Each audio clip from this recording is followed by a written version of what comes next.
Good evening to everyone. My name is Ashok Kumar. I have recently completed my graduation in Computer Science Engineering at Kalasaringam University. I am 2026 passed out graduate. I have always been passionate about learning new skills and improve my problem solving skills.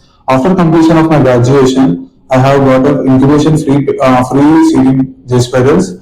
After that, I got a demo class in Jspiders. Getting into the demo class, I have learned a lot of things.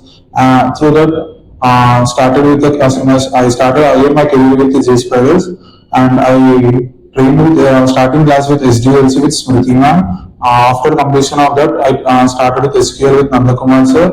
According to that only at morning and evening batches, I also attended with Python with Sadhan sir and WebTech with Reshma ma'am. So all these four trainers have been boosted up and grown me a lot. Through this 45 days of experience, I got a play company A trainee data engineering role.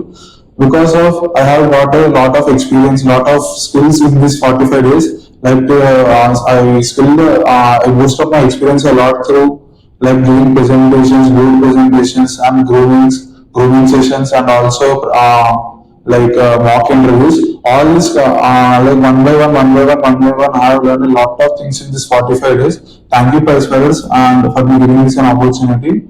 Thank you, sir.